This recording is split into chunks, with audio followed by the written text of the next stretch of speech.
Um, may it please you, my Lord, the Honorable the Chief Justice of the Republic of Uganda, and my Lords, the Justices of the Supreme Court. My names are William Biaruhanga, the Attorney General of the Republic of Uganda, and I'm appearing this morning with Mr. Francis Atoke, the Solicitor General of Uganda, and we are both being assisted by Mr. George Kalemera, Commissioner, Civil Litigation, for the third respondent, my lords. My lords, the first respondent is represented by Mr. Chirio Kiwanuka, Mr. Edwin Karujire, Mr. Ebert Biencha, together with Mr. Ebert Biencha. My lords, the second respondent is being represented by Mr. Joseph Masiko, Mr. Ellison Karuhanga,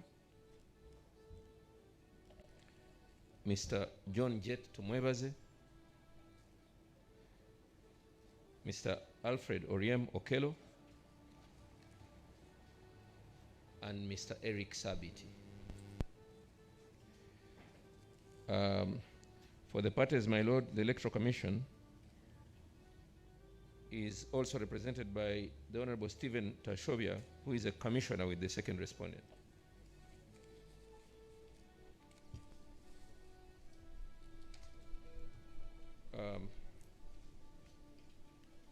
My lords, counsel for the applicant are represented by the Honorable Medad Lubega Segona, Mr. Samuel Muizi, Mr. Solomon Kakeire, Sulaiman, my lord. Sulaiman for the record. I beg your pardon, Mr. Sulaiman Kakeire, Mr. Sekanjako Abubakar,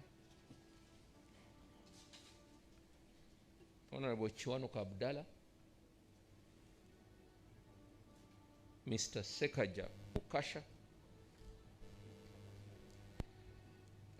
and Mr. Frederick Karule.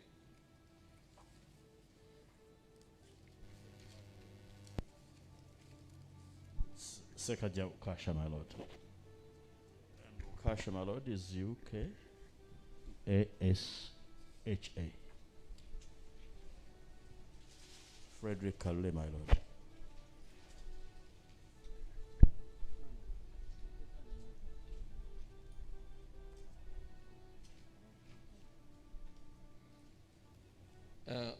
And my lords, we are ready to proceed.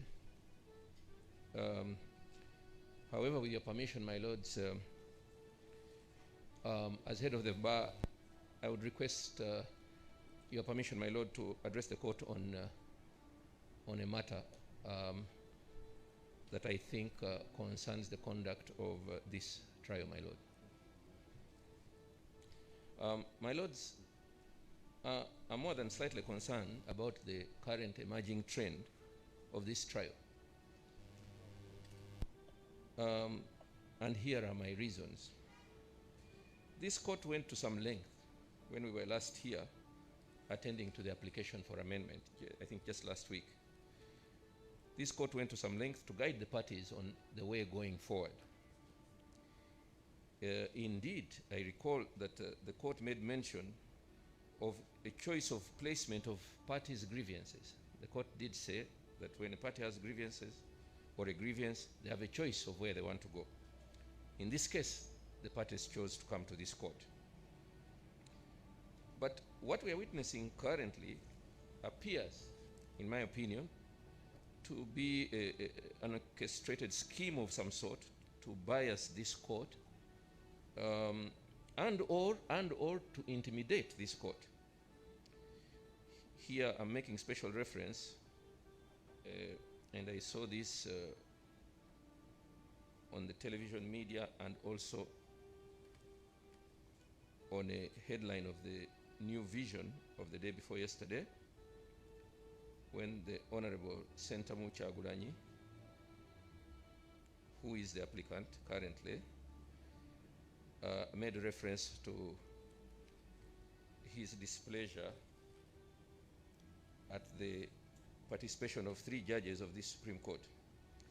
Now, my Lord, of course, it behoves all lawyers of this court to desist, either them themselves, and indeed, if not them, to impress it upon their clients, that a trial, any trial, but of course especially a presidential petition, is very serious business. This Supreme Court is the highest court of our land, and it operates in an open and transparent judicial environment. The necessary respect must be accorded to the court, and all counsel, indeed everybody, are duty-bound to adhere to this. Specifically, he called a press conference at which he requested, actually he vilified 3 judges of this bench and asked them to recuse themselves on the basis, and I quote, that they do not have confidence that they will get justice while at least these 3 judges or justices are on the quorum. This, I'm just quoting him. Now, my lords, of course a litigant is perfectly within his rights to seek a recusal. Only that the venue for doing that is here, before this court, and such application, of course, must be grounded in substance, etc., etc. As head of the bar, my lords, I was sincerely hoping that we would attend to the matter of this trial without the theatrics that we are currently being exposed to and that are being played out currently, because of the obvious importance of this matter. The applicants, on the other hand, seem keen on pleading to a different gallery. This court went to great lengths last week to interrogate this matter, great lengths. And I can quote, the court did say in the last proceedings that to all the parties, including the media, that there are rules about court cases which are age-old and are there for a purpose. The court went ahead to say, the petitioner has chosen to come to court. He has not chosen to go and present his case in a marketplace. Therefore, leave the court to do their work. That's in quotations. So, my lords, you must forgive me for telling you how disheartened I am at how this whole matter is being played out in the media, more or less seeming to amount to some intimidation of sorts. This cannot and must not continue. I have the highest respect for Honorable Segona, whom I'm not shy to say is a friend of mine. He was in this court, and I think he's well aware of the rules, and if his client isn't, he should make him so aware. The only description I could come out with myself, as I was reading and watching the press and the interviews, was this an attempt at a trial almost by black.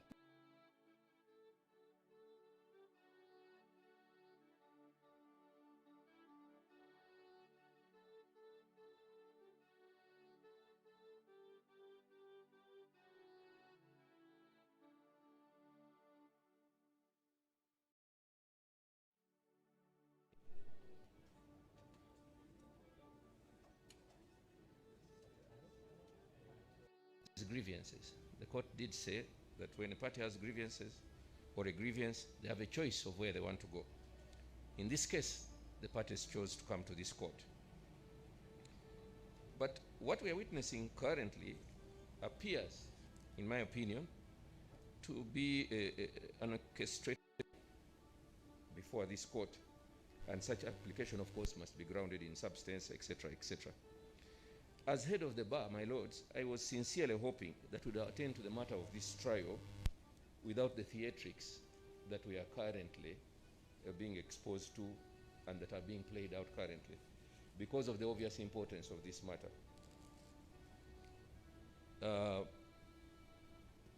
The applicants, on the other hand, seem keen on pleading to a different gallery. This court went to great lengths last week to interrogate this matter. Great lengths. And I can quote, the court did say in the last proceedings that to all the parties, including the media, that there are rules about court cases which are age-old and are there for a purpose. The court went ahead to say, the petitioner has chosen to come to court. He has not chosen to go and present his case in a marketplace. Therefore, leave the court to do their work. That's in quotations. So, my lords, you must forgive me for telling you how disheartened I am at how this whole matter is being played out in the media. More or less seeming to amount to some intimidation of sorts. This cannot and must not continue. I have the highest respect for Honorable Segona, whom I'm not shy to say is a friend of mine.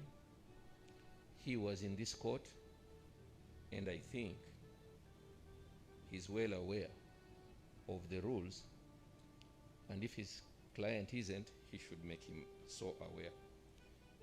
The only description I could come out with myself as I was reading and watching the press and the interviews was this an attempt at a trial almost by blackmail. As I've already said, a recusal application is allowed in the law, but the venue is very well known. Therefore, and my lords, when you go to Article 128 of our Constitution, that talks about the independence of the judiciary. 128.2, if you might allow me to read it, it says that the article is 128 talking about the independence of the judiciary. 128.1 says, in the exercise of the judicial power, the courts shall be independent and shall not be subject to the control or direction of any person or authority. Number 2, 128.2 says, no person or authority shall interfere with the courts or the judicial officers in the exercise of their judicial functions. I dare submit that what I saw the other day was an attempt at interference. Not to belabor the point, my lords, I humbly request that this court takes appropriate remedial actions to bring us all back into line. I thank you, my lords.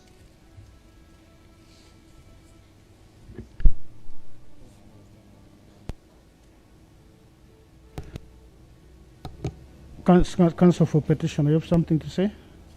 Yes, my lord, to the extent that my name has been mentioned. First. He has also named your client. True, my lord. As you will appreciate, my lord, instructions are specific. And let me be on record stating that with respect to recusal, which I have had the learned Attorney General talk about, I have no instructions of any kind, whether specific, general, or otherwise. I want to reaffirm my knowledge and support for Article 128 as has been read out by the Attorney General. It is the cornerstone of our practice as lawyers to accord the necessary respect to courts. Otherwise, there will be chaos. 3, my lords, and I wish to complain now that my learned friend, the Attorney General, who is the head of the bar, has not, until this morning when I went out of my way to greet him, raised this issue, which would give me ample opportunity to interrogate the same and probably seek instructions, if any. I agree that a matter in court should be in the exclusive hands and four corners of court and nowhere else. And that has been my practice for the last 18 years. The Attorney General has equally not availed me with an opportunity to look at the material that he was able to look at. But my undertaking from the bar, my lords, is as follows. 1, immediately after these proceedings, to have an engagement with the applicant and know the circumstances and context with the applicant, my lord. That's my client. To know the circumstances and context in which he said those words, if he did. My second undertaking is to undertake a duty. Counsel Bega, Yes, my lord. you are the lead counsel for the petitioner. Have you heard, is this the first time you are hearing about what the learned Attorney General is speaking about? No, my first You was didn't know about it until when he raised it? until I saw an affidavit yesterday shown by the Honorable Stephen Tashovia that he was talking about words similar So to you, those. in other words, you were the only person in Jerusalem who didn't know about these things. No, my lord, I don't know much about Jerusalem. I would be pleased to. But the point I'm making, I received this affidavit of Honorable Stephen Tashovia yesterday evening as I was leaving office. Okay. I went with it and read through the affidavit, and unfortunately, it did not trigger my action of calling the applicant. Fine. To talk to Proceed, please. That said, my lord, I was just seeking clarification. but proceed, yeah. I'm most obliged, my lord. That said, my lord, like I did say, I would definitely take up this matter, with or without instruction of this honorable court, now that it has been raised by somebody senior, and I take it as a serious matter. The prayer, my lord, raised by the Attorney General, I am not averse to further guidance and direction of this honorable court.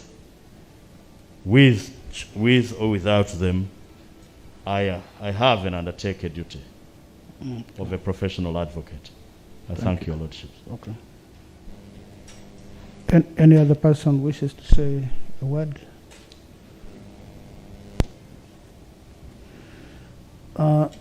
Learned Attorney General, Learned Counsel Lubega, thank you so much for this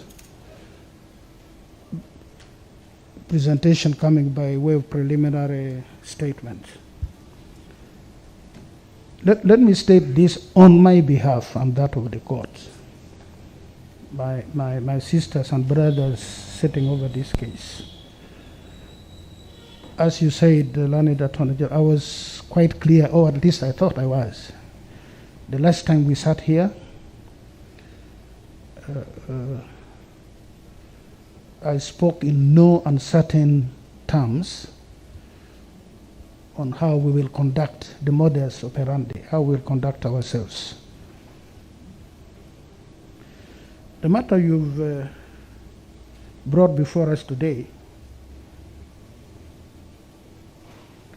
you fear it is a scheme to bias this court or to intimidate or blackmail this court by the vilification of a number of justices of this court, including the Chief Justice.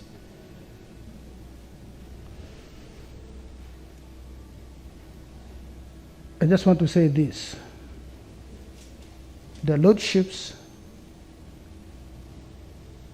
as is provided for in the Constitution, took an oath to protect the Constitution. In the oath,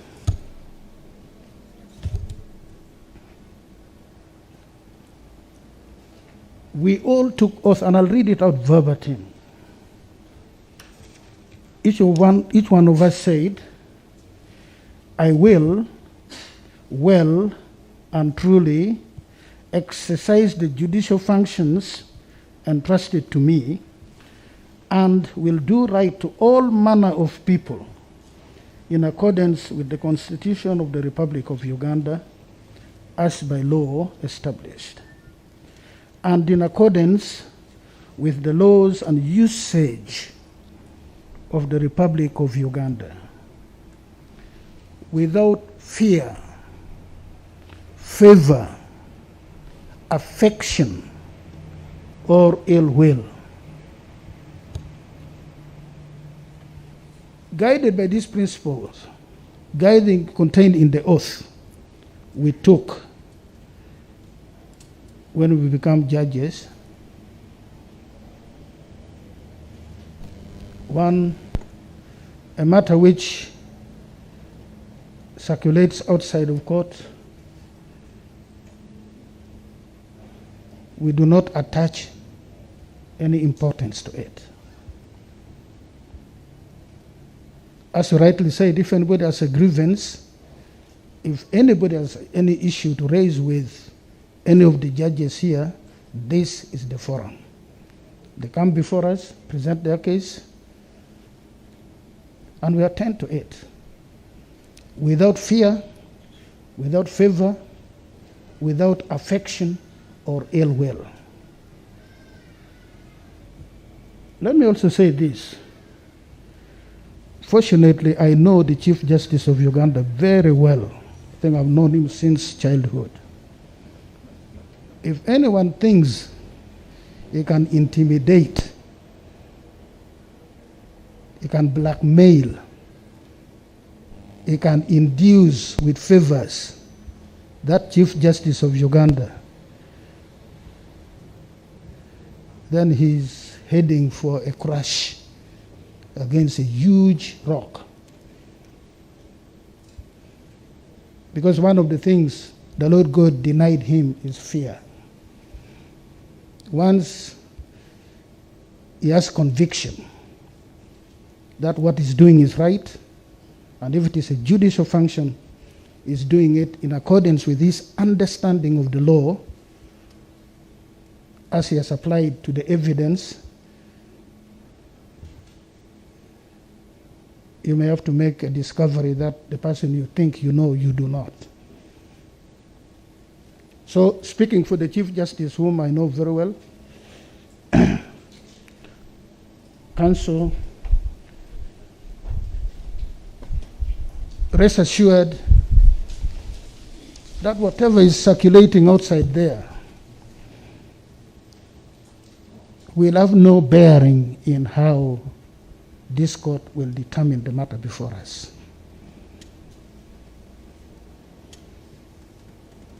As a matter of fact, this application came after the alleged utterances. Then that is evidence that what was being said there was idle talk.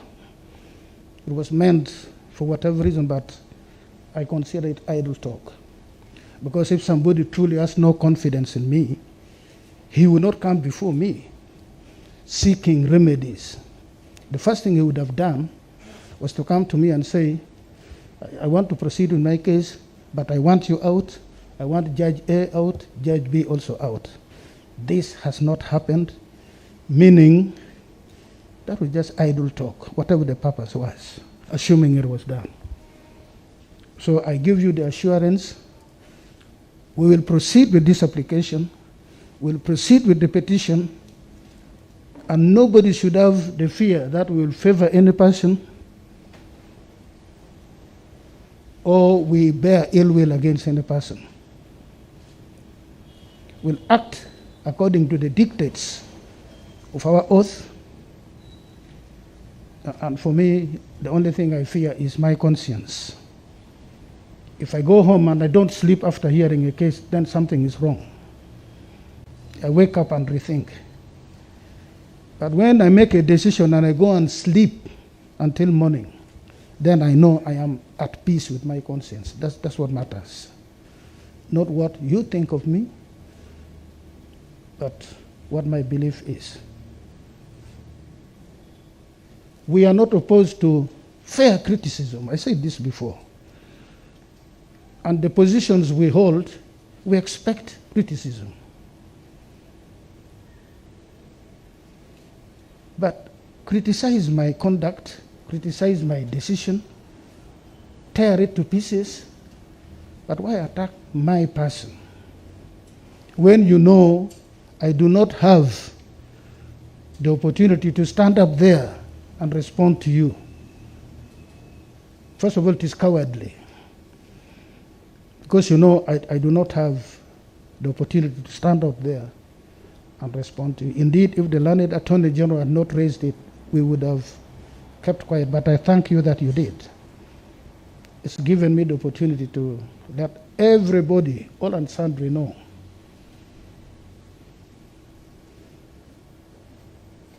that you can choose to vilify us 1,000 times. But when you come before us, that one will ignore. If you have a good case, I will decide in your favor. That notwithstanding. Because that is the oath I took. That is the oath all judicial officers took. That whatever you do to me, when you come before me and you have a case, I will operate from a much higher moral ground than you. And that's how we intend to proceed today, tomorrow, until the task before us is done with. And since you raised it, we all saw this. I mean, we'll be pretending to say we have not read this. If indeed the petitioner chooses to take another path, we have no powers as court to stop. We never invited anybody to come to court. If you have a plan B, you don't even need our permission. You pursue your plan B, for us will be done with whatever is before us. But as I said, we'll show the difference between judicial function and political function. It will not get into our head. As I said, the Chief Justice, whom I know very well, will not be moved by those things. He will decide, together with his sisters and brothers on this panel, the matters before us in accordance with our judicial oath and conscience. I suppose we can proceed now. My lords, may I therefore take the same opportunity to thank you for the guidance and for the reassurance that in any case I have been aware of for the last 18 years. Secondly, my lords, receive the assurance of the bar, at least on this side, that anything we feel we need, we will place it before you and nowhere else. Turning to the application before your lordships. My lords, for the record again, my name is Medad Lubega Segona.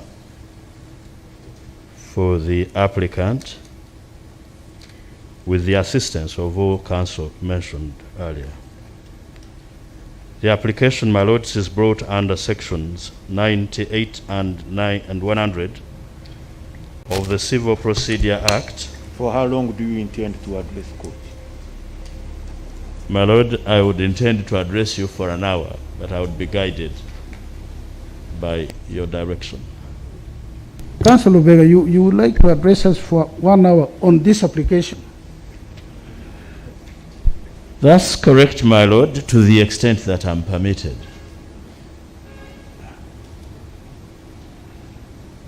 That is interesting. I thought you were going to ask me for 10 minutes and finish in 6. My lord, I must... Well, I give you half hour, 30 minutes to submit, and don't make me exercise the other power which I have to ask you to sit down. 30 minutes, you'll be done. I thank you, my lord. And the responses will also be 30 minutes for each party. You will have 10 minutes then for any rejoinder, if there is one. And you know the rules about rejoinder. I'm properly guided, my lord. Yes, so use your 30 minutes. I'm beginning to time you I will right as now. well endeavor to use less, because there is an indication from court that you want me to use less, and I will do that, my lord. No, you have the 30 minutes is yours. Don't be intimidated by court. Just use, don't get stampeded. Thank you. Use the 30 minutes. Thank you, my lord, for the assurance. I feel now safer and comfortable. You in are stating always that safe, the Mr. application- Lubega. You know you're always safe, very safe. Thank you, my lord.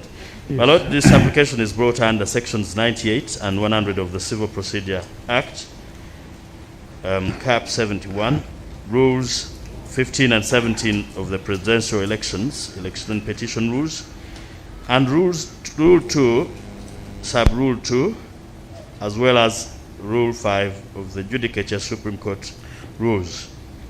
It seeks for the orders mentioned, and I'll be brief to say that the filing of pleadings is ongoing. That's the grounds.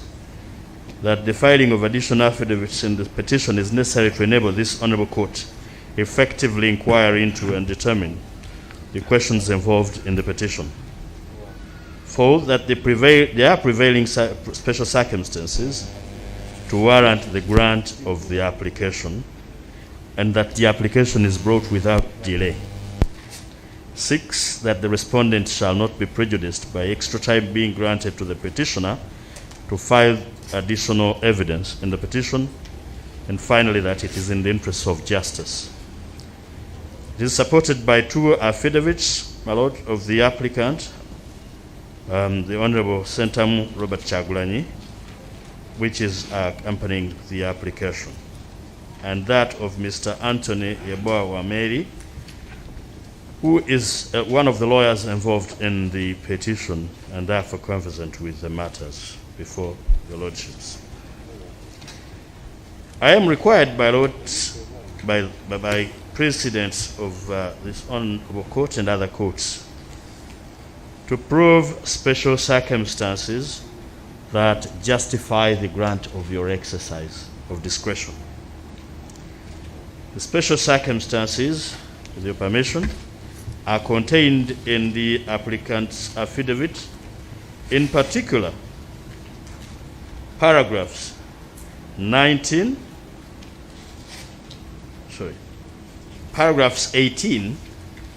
to 22, to paragraph 24 of the petition. It is true, my lord, that this court gave directions when we last appeared, which the petitioner stroke applicant was not able to comply with, and not out of his own motion, but because of the circumstances that he has alluded to in those paragraphs I've referred to. 1, that a number of his witnesses were not released on bail as anticipated by the General Court Martial and other places where they were being held in detention. 2, that the part of the evidence which was locked up in the offices of the National Unity Platform could not be accessed, and that the military siege over the offices was only lifted on Sunday, the same day, evening, the same day he was supposed to have concluded with the filing of the affidavit, and could only be accessed on 15th. But nonetheless, he worked around the clock to get evidence from alternative sources, but could not do and conclude in time. 3, my lords, that that's under paragraph 21 of his affidavit, that was only able to access some of the witnesses in prison on Sunday, having been cleared on Saturday night to be able to get evidence from these witnesses who are incarcerated in prison.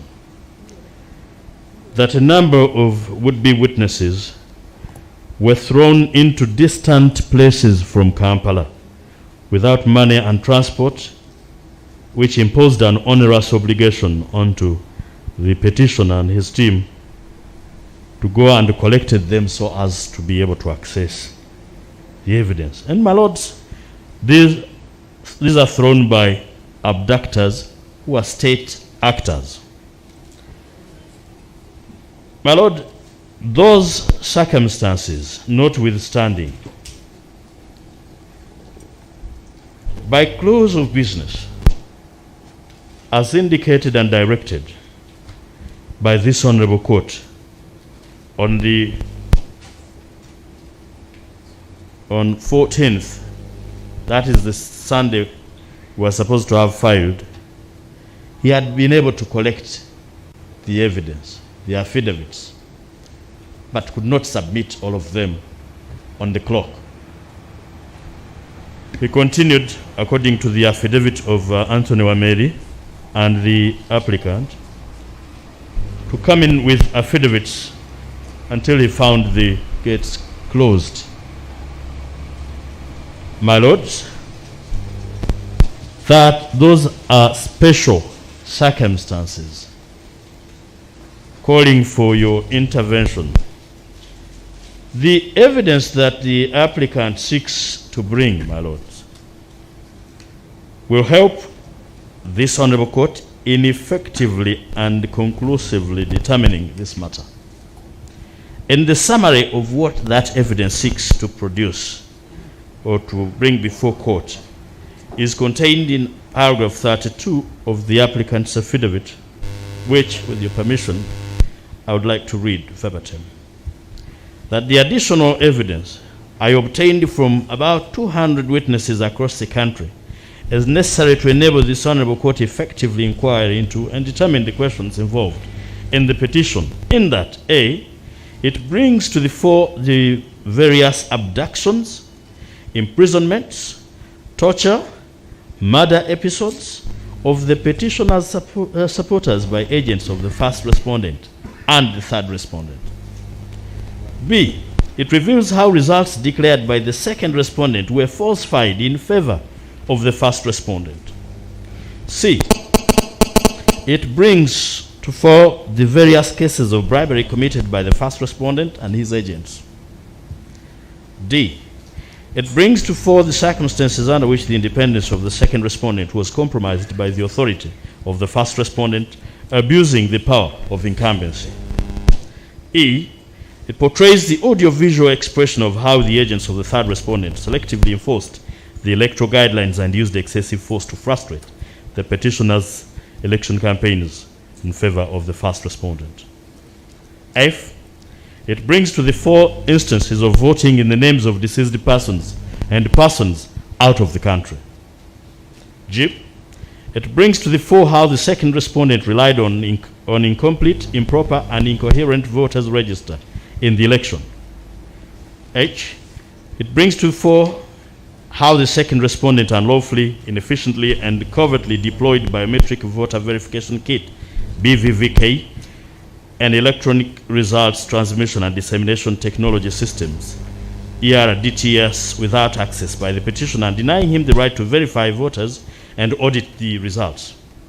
Finally, I, it brings to fore how the petitioner's stronghold district cities of Kampala, Wakiso, Mukono, Mpigi, Gulu, Masaka are not the first respondent stronghold districts of Kiruhura, Isingiro, Bunyangabo, Kazo, Kamwenge, Chankwanzi, where the epicenter of the intimidation and violence against voters and how they affected the percentage of voter turnout in favor of the first respondent as against the petitioner.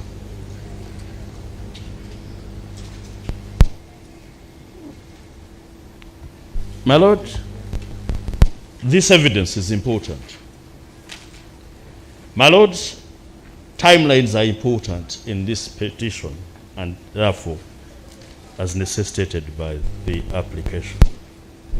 It was envisaged that there would be situations where an applicant would be curtailed and not therefore unable to comply with the directions But all effort has been made, my Lord, getting all the 200 affidavits, commissioning them, binding them, and producing them within the time limit was an onerous hurdle. Luckily, those affidavits are ready. They only await your permission. The respondents, my lords, have filed affidavits in reply.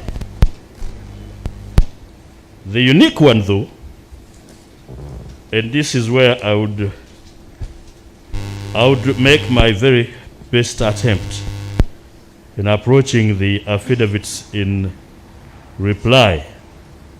The most unique is the affidavit of the registrar of this honorable court.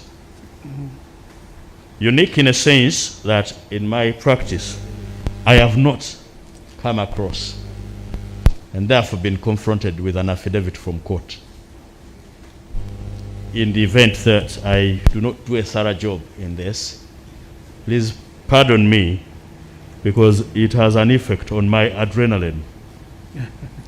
That said, I continue to be fortified and assured when your lordship, the authority number one in our band of authorities is Uganda versus Ntambi Vincent. And at page 6, 7, and 8, the same principles are mentioned, that the time should be extended for sufficient reason, which is given for in relation to the failure to take a required step. Time will not be extended if the applicant is guilty of dilatory conduct or inordinate delay. I submit there was no inordinate delay in this case. If you look at the affidavit of the applicant and Mr. Wemeli, my lords, Mr. Wemeli wrote Monday morning for the guidance of court and seeking permission of court. And the answer was only received in the evening of that day. That is Monday. Mr. Lubega. Yes, my lord. Maybe I'm lost. The court had a timeline here. We all agreed to it here. What permission was being sought from the registrar to extend the timeline? Well, my lord, to receive. And that would give us an opportunity. To what purpose? The same documents we are talking about, my lord, which had been brought. To receive and give you an opportunity to? We would file, to expedite the process, we would file an application. Why didn't you then file an application 8 o'clock in the morning of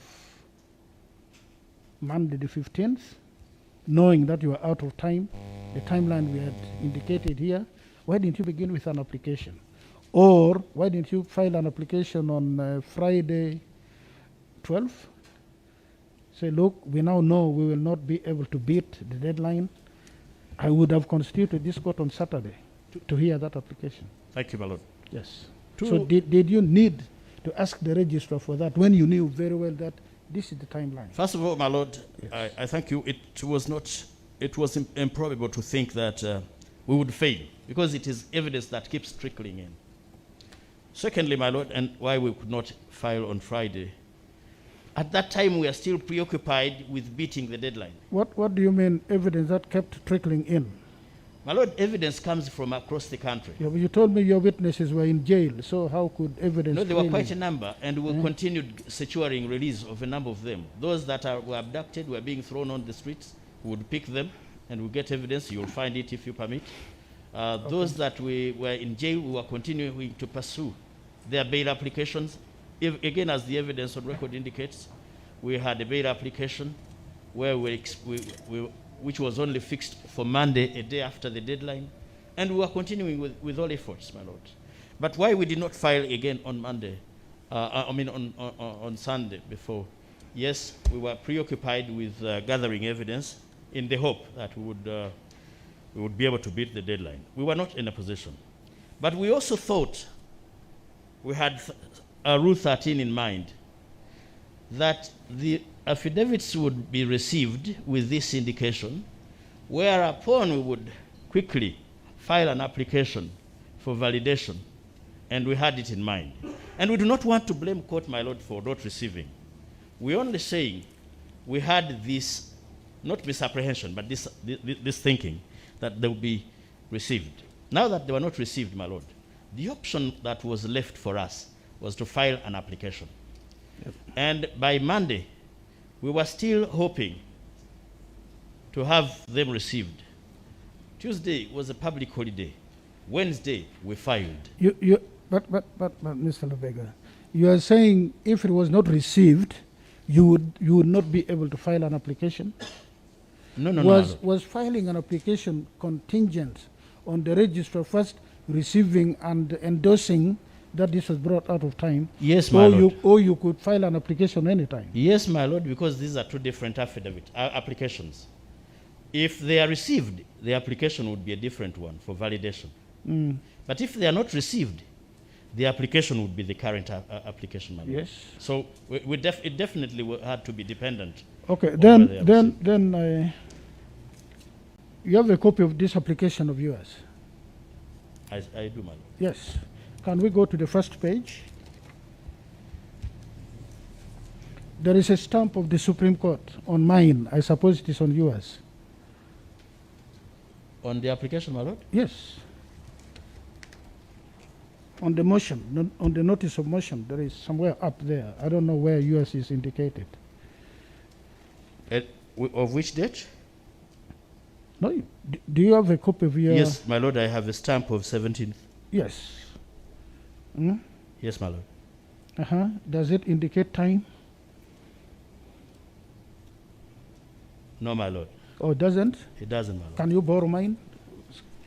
My lord, I would receive any information from you without taking... No. I want you to look at it.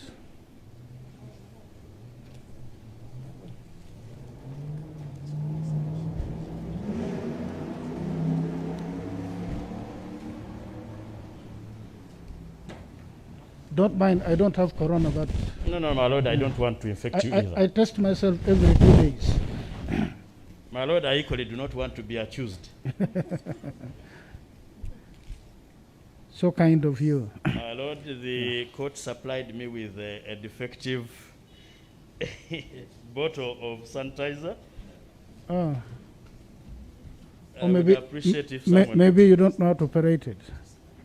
Or I'm not strong enough to press. No, you loosen a little bit first. Oh, thank you, my lord.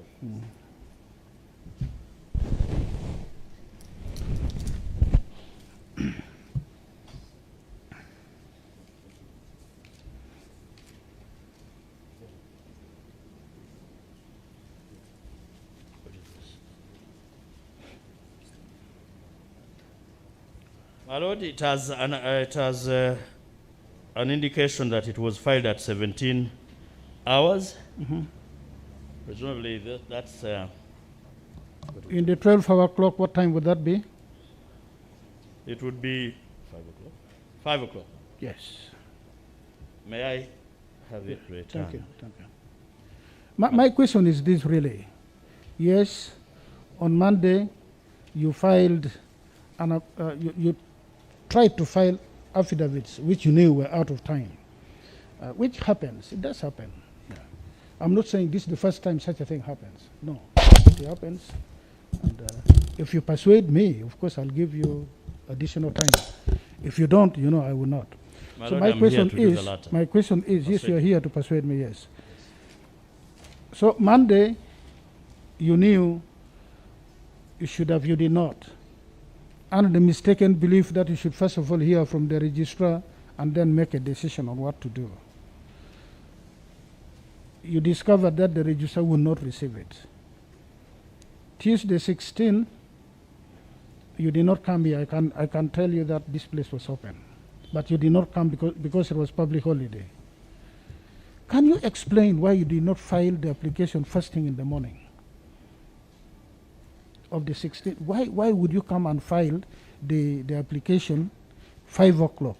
You filed the other affidavits 5 o'clock, including the ones you told this court, and it is on record, that you had 50 affidavits you were even prepared to file that day. You filed at 5 o'clock on the last day. Can you explain? I mean, what is it really?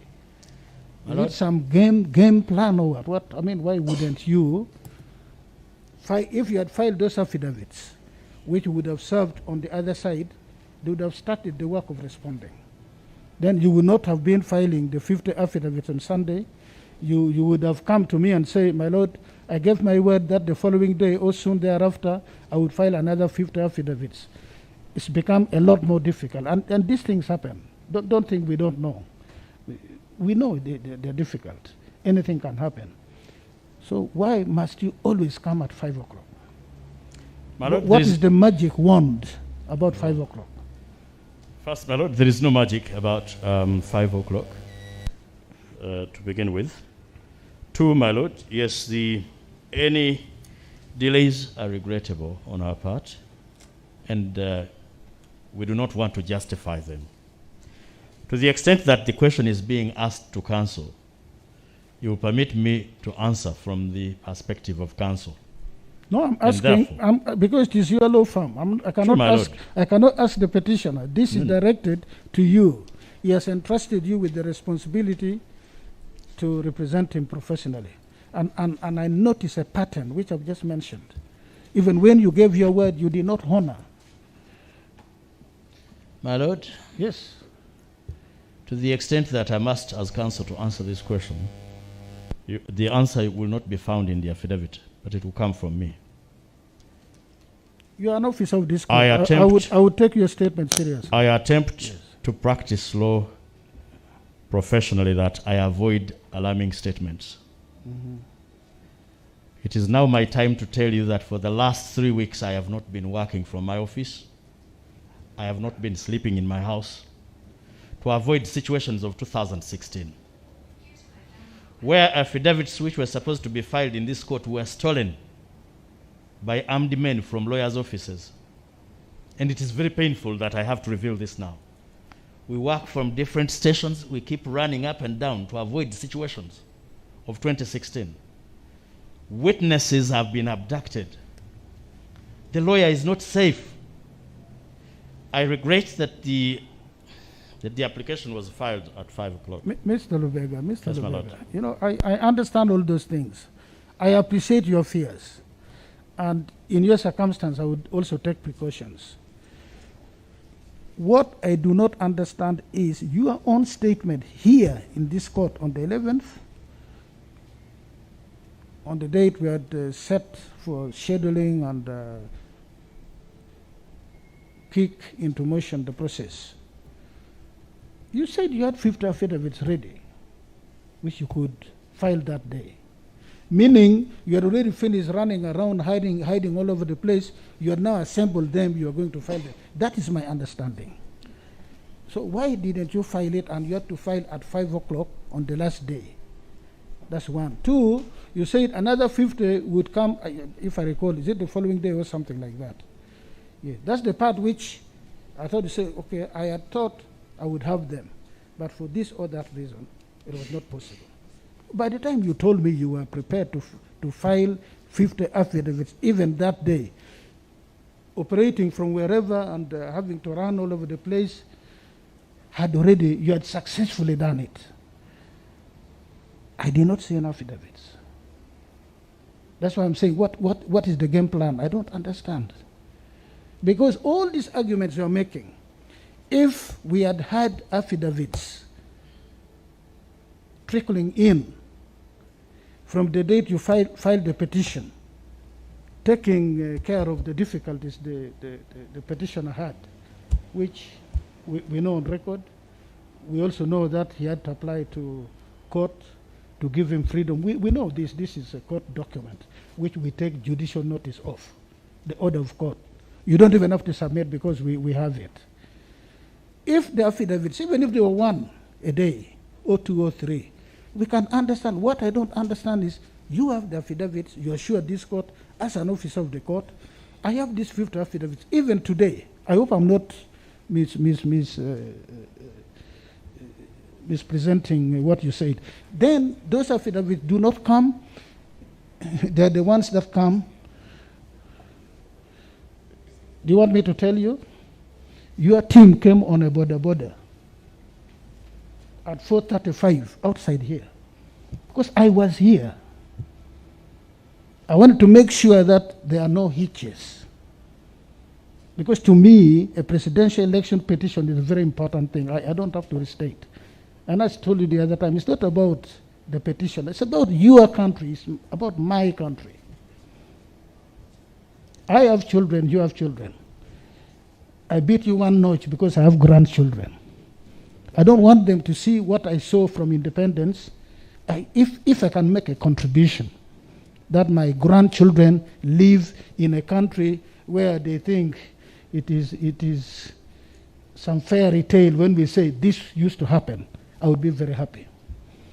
So I was here, and that's why the registrar was seeking my direction at every point, because this is important.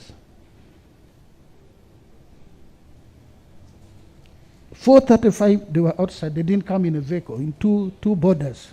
I don't know whether they were personal motorcycles. Ask them, they will confirm. My Lord, it is yes, true. So I don't understand. You know what? I don't know what the game plan is. I really fail to understand. Permit me, my Lord, therefore, to respond to that, because it is critical and important. First, to appreciate you for that resilience, but also to note, my Lord, that lawyers are flying on borders from all directions to bring these documents would demonstrate the effort on behalf of the applicant and his lawyers to be able to file the documents as required. Number two, my lords, all the questions that you have raised are very important questions for the determination of this, and I need to justify or explain why. I am not represented as having said that we would be be able to file those affidavits on that day. I am not misrepresented. We left the court past 1 o'clock. And we had a duty to collect all the affidavits from wherever they were being worked on and bind them and make them ready. But it also occurred to us that we needed to be neater, not to keep throwing one affidavit after the other. You may witness that there are some affidavits which were filed on that day, like the affidavit of Joseph Kableta from different lawyers who were making them. But we thought the record of this court would be more organized if we filed in bundles. And that, my lord, is my reason, although admitting, yes, that we should have done what you're guiding we would have done. Okay, very well. Continue. Thank you, my lord. Yeah. We, in the case of, I was addressing you. I'm giving you 5 minutes. I am happy to take them, my lord. Yeah, that takes you up to... Authority number 1. After the 1 hour you had pleaded for. Oh, sure. Oh, yes. I'm grateful, my lord. No, 45 minutes. Takes you to 45 minutes. In authority number 1 at page 6, the principles governing extension of time, court elaborates them, and inordinately is what I have been explaining, my lord. It was just 1 day after, and we did file. Finally, let me submit that this case presents unique circumstances. Just from the date of filing, I hope not to the date of conclusion, we seem to be stabilizing in the hope that this application would be granted. My lord, where you have a litigant in charge of the security of others, detaining his opponent to begin with and denying him 10 days of filing a petition, detaining his opponent's witnesses, and this is the power of incumbency abused that I want to bring in the evidence. It is a unique circumstance. Lawyers operating mobile law firms with a precedent that affidavits intended to be filed in this court have been stolen by players of the state. It is a unique circumstance that I invite this honorable court, notwithstanding our failures, which we admit and regret. Okay. My lord, it is a case worth granting the prayers played for. Finally, my lord, I admit that, yes, Counsel, it places counsel. some onerous. Counsel, Yes, my lord. I would like you to address us on Rule 17 of the election petition rules.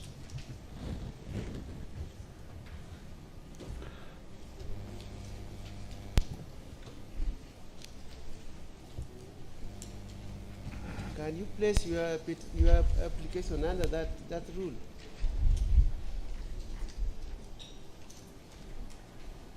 My lord, with your permission, Rule 17 reads, enlargement or abridgment of time.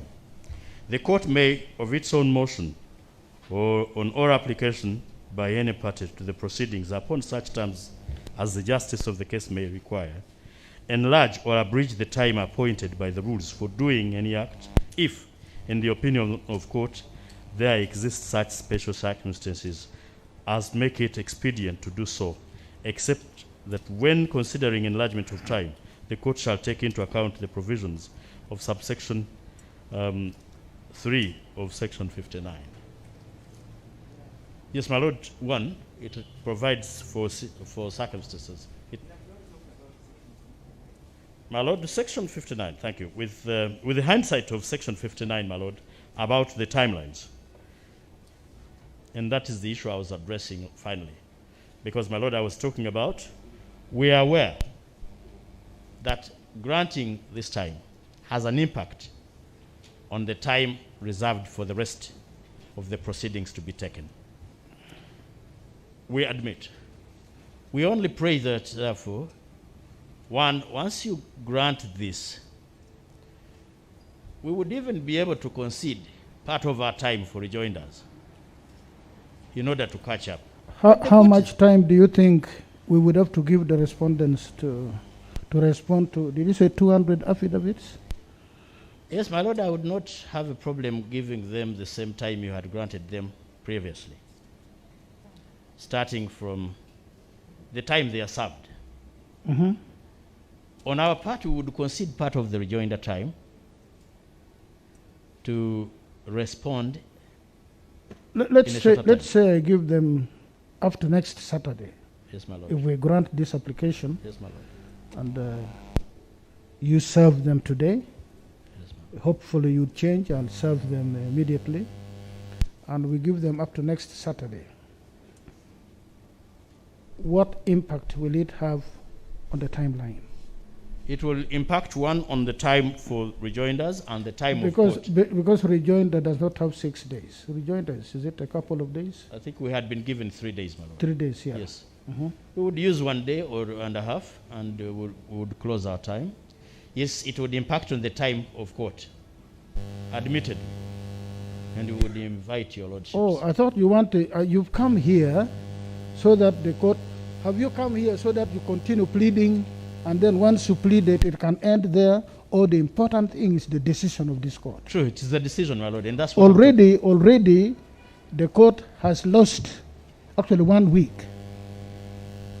They would ordinarily have taken slightly more, 3 weeks, to be able to do justice to this case.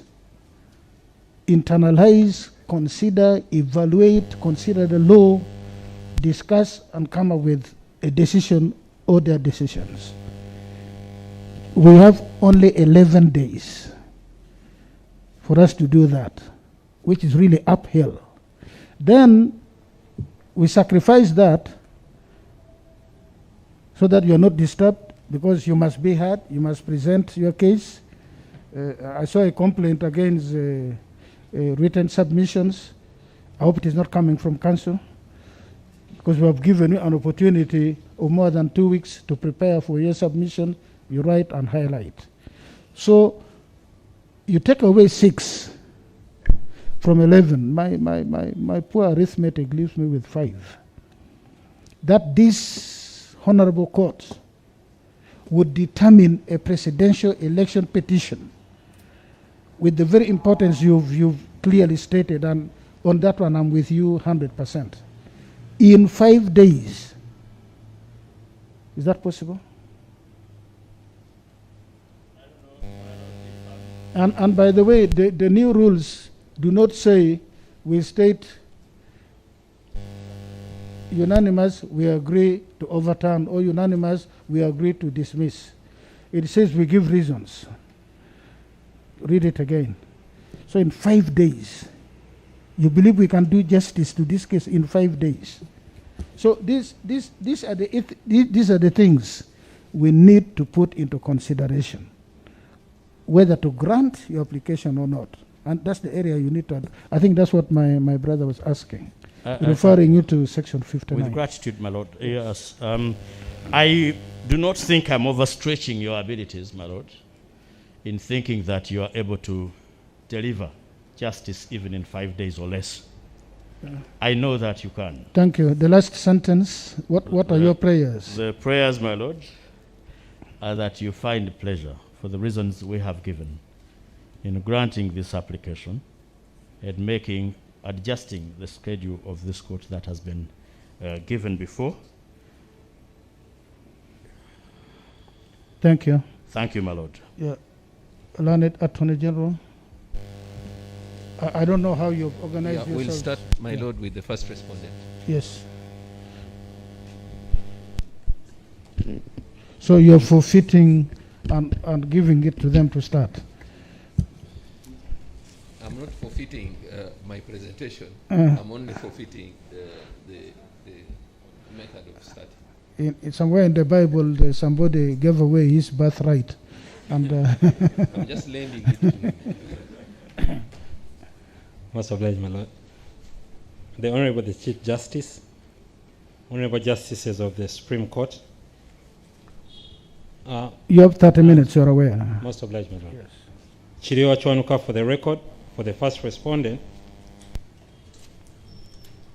My lord, we oppose this application. My lord, by the dictates of the Constitution, this application was filed on the 1st of February, and it must be concluded. The petition was filed on the 1st of February and must be concluded by 18th March. The court gave timelines. The date for filing affidavits by the applicant was closing on the 14th. It is now 5 days later. The respondent has until tomorrow to file its replies. My lord, contrary to the belief that is stated in paragraph 17 of the applicant's affidavit, this court has always granted timelines. Even in the case of Mbabazi that is mentioned there, timelines were given, and they were strict and they were followed. But my lord, in this case, the applicants have been given 33 days. 33 days out of the 60 allowed from the time of declaration to present their case. They had 15 days to file the petition. They've had 15 days to file affidavits. They have 3 days to file their answer. They've been given 33 days. That's more than 50% of the time. The respondents, on the other hand, have been given 6-7 days to respond to the first 50 affidavits. And my lord, it's been what percentage is that? It's about 52%, my lord. No, the one for the respondent. Oh, my lord, it was in the small notes. 10%, less, no, 10%, yes, 10%, my lord. 10% of the time. My lord, it's been an odious task, and we are still struggling with it. Unfortunately for us, we dare not ask you for more time, because even this day has been lost. We are here, but we must file, because the court made an order. My lord, orders of court are not mere technicalities. Orders of court are to be followed. And my lord, as you guided counsel, my learned friend, counsel for the applicant, when you feel difficulty with following an order of court, you do not sit back and act as if you're operating by your own rules. You go back to the court and talk to the court about your difficulties. My lord, it's 5 days after they were supposed to be before you asking for your indulgence, and they are doing it now. My lord, authority number one on our band of authorities bears out this point, that the failure to follow the orders of court is not a technicality. It tells you 126.2 is not going to help you when the court makes an order. My lord, the politeness of court may be misused and misunderstood. When the court speaks to us, they are orders. They may seem like suggestions, but they are orders, and they must be followed. They fail to follow the order, and it has consequences. And the consequences is how well you prepare your case and how well the other parties can prepare their defense. My lord, we close pleadings. We are at the stage of doing evidence, and we are preparing for the hearing. This court needs to make an effective inquiry into this petition. And the court can only effectively inquire into this petition when it receives evidence. Not these pleadings that we file. When they receive evidence, that's what the court is going to inquire into. That's what the court is going to look at. But my lord, the justice requires a fair playing field. It must be fair. I've already talked about the 10% we have as opposed to the 52%, but that's the law. It's the law, and I'm sure the Attorney General will tell us that if you want the law to be changed, you go and look for an amendment. We have to fit within the four corners of the law. That's the law. But it must be fair. The court issued directives, and we followed them. Counsel was here and agreed to follow these directives. But my lord, we have annexures A2 to A6 listing 200 affidavits. 200 affidavits. It's impossible. It's an odious task. It is setting up the respondent to fail. My lord, a fair playing field should be so that no party or the court loses the time that he or she is entitled to, and no extra burden should be imposed on any party as a result of the omissions or inadvertences which were foreseeable or could be avoided.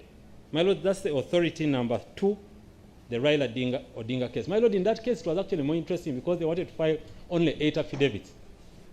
The court said, no, it's too much. You can't do that. At that stage, the court refused. Now they want to file 200 affidavits. 200 affidavits. My lord, that is unfair, and we pray that the court rejects it.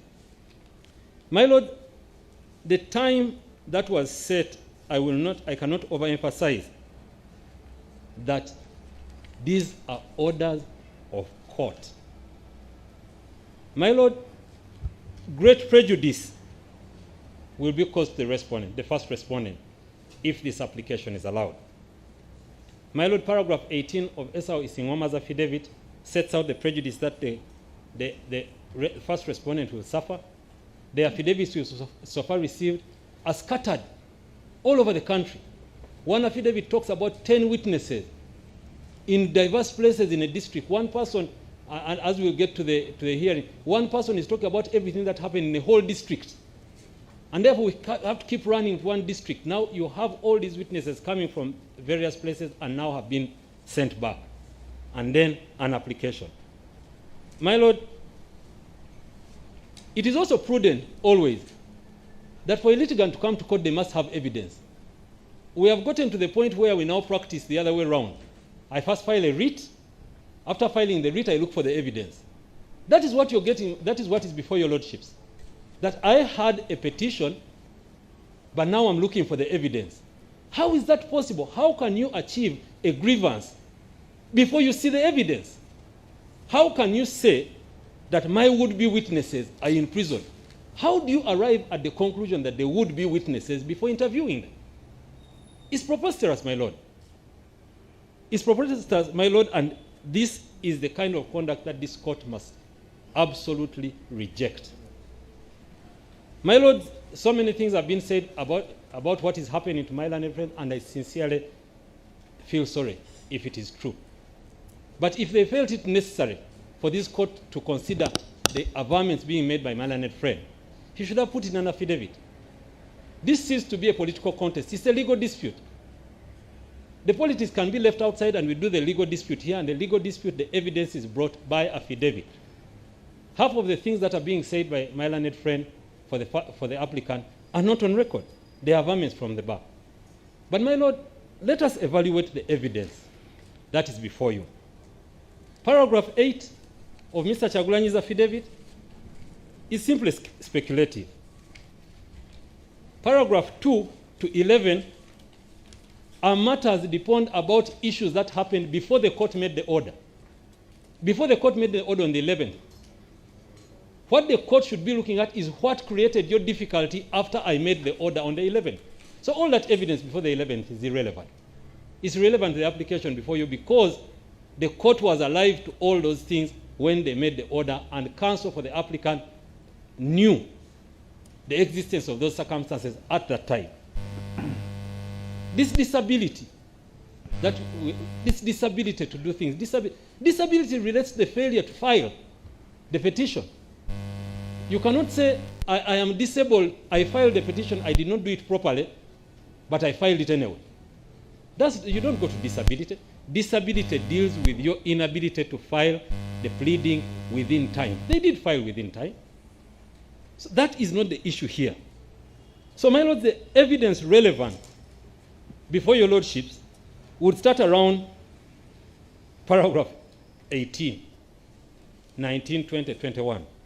And here he discusses his witnesses who are in prison. For those that are not, the question I ask, why wasn't there evidence filed? Or is it to suggest that all the 200 witnesses listed are in prison? In any event, my lord, they don't set out who is in prison. For the applicant, on his affidavit, he actually attached the release order by court. So clearly, counsel knows how to prove to the court that a witness is in prison. But in any event, my lord, why is the applicant coming today? Why didn't the applicant come to you earlier and explain the difficulty that they are suffering? My lord, you did guide here that as parties we should work with each other. We are hearing of this in an application. Counsel has not reached out to any of us sharing his difficulty. I actually didn't know that he was running around because every time I saw him, he seemed to be very comfortable. No, he was putting on a brave face. Yeah, he was putting on a, and that must oblige, my lord. That is what I didn't know. So if he could share with counsel, because we are in this together, we would know what to do. But on the last hour, you come and say, I want to file 200 affidavits. But more importantly, my lord, none of those people has been proved to you to be in prison. I dare not submit from the bar. But my lord, as you look at that list, take cognizance of maybe what happens on TV, because I've seen many of those making statements. The Secretary General of the party making statements, he's definitely not in prison. Counsels are listed before you, are listed in the list. They are not in prison. So, my lord, it's unfair to come and say, all my witnesses are in prison. My would-be witnesses are in prison. That is not the way we plead. That is not the way this court should receive evidence. But, my lord, as I stated, on the 1st of February, when the petition was filed, the applicant was expected to have evidence. And we rely on the case of Venkata Authority number 5, which says you don't file a pleading, then look for the evidence. Find the evidence first. But my lord, the timelines in this case are also very important. On 4th February, the applicant attempted to file an amendment to this petition.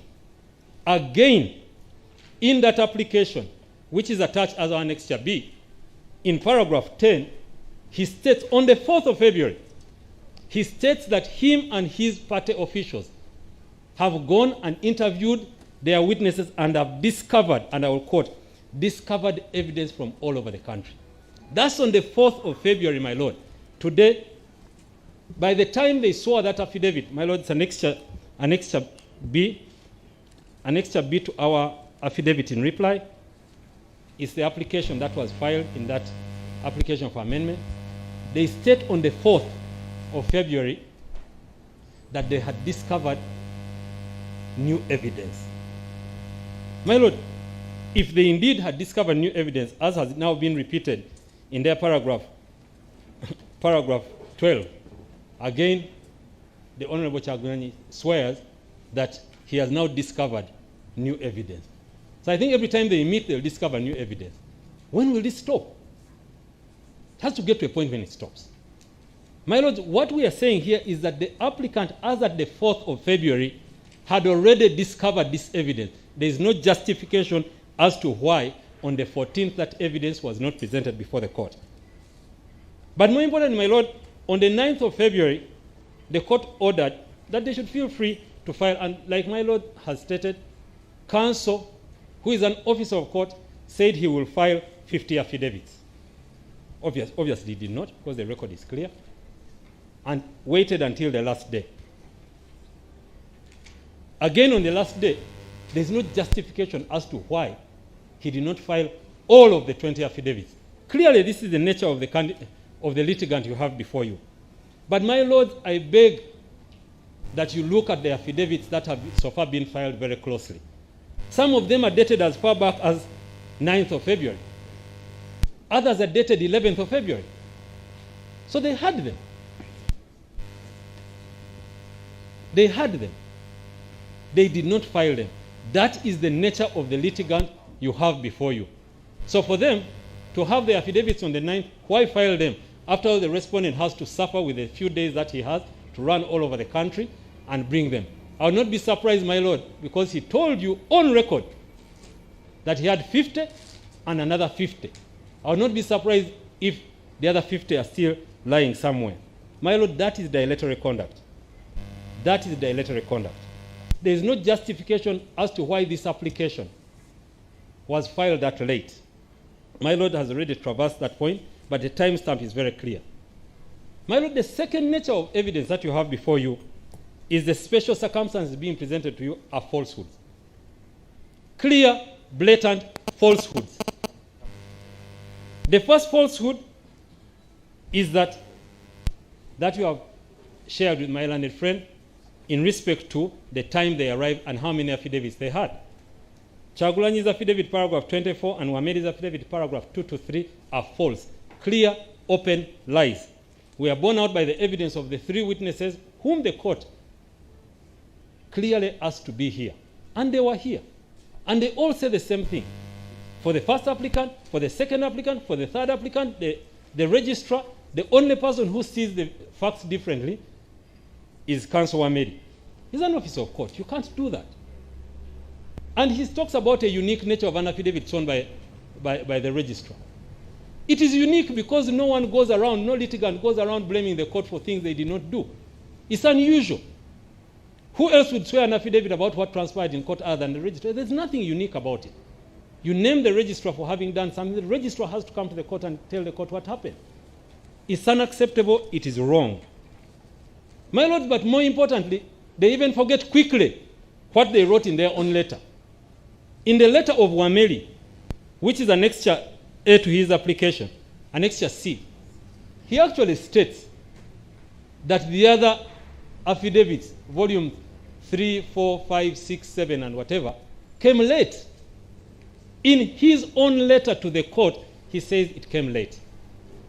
What justification can one have to write that letter and then tell a lie to the court? My lord, the issue of the affidavits is clearly set out. The court directives are clearly set out. Counsel swears in paragraph 7, Counsel Wamedi swears that the court ordered that service will be effected on Monday. This is preposterous. My lord, the record is very clear. We were here. The court even directed how service will be effected. The court even directed that a desk be put up. The court directed that as you file, you are served. How is it possible that my learned friend could have understood as soon as after filing to mean a day later? It's not. It's a lie. It's a lie. My lord, about the closure, my learned friend says he doesn't know, but I'll refer him to the record paragraph, page 12 and page 15. It is attached to our. The court was very clear, very, very clear, that if you come after 5, we will not receive them. You cannot refer to Rule 17.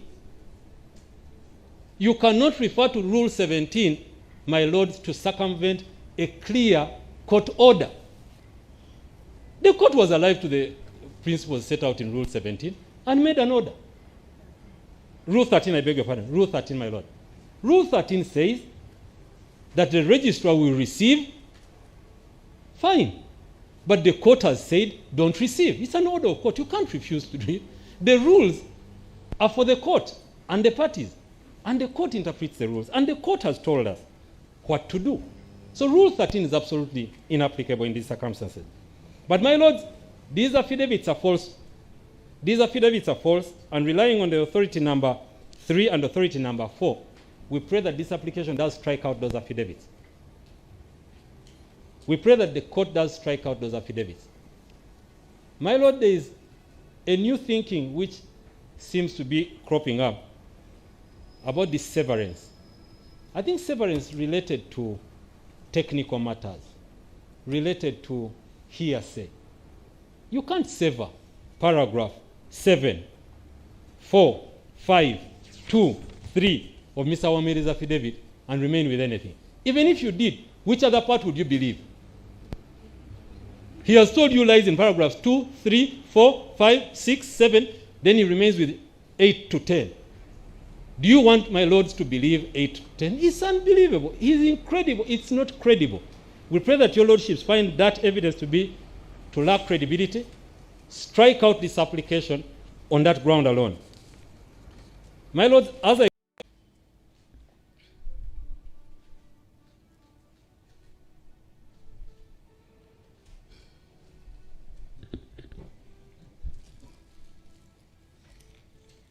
For hearing, Miscellaneous application number 4, the Attorney General for the respondents. My lord. Sulaiman for the record. I beg your pardon, Mr. Suleiman Kakeire, Mr. Sekanjako Abubakar, Honorable Chiwanuka Abdallah, Mr. Sekaja Ukasha, and Mr. Frederick Karule.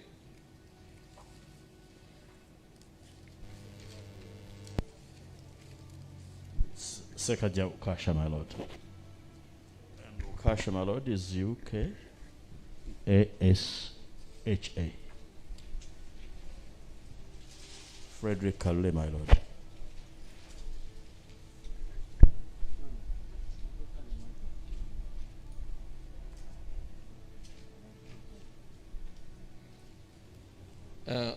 And my lords, we are ready to proceed. However, with your permission, my lords,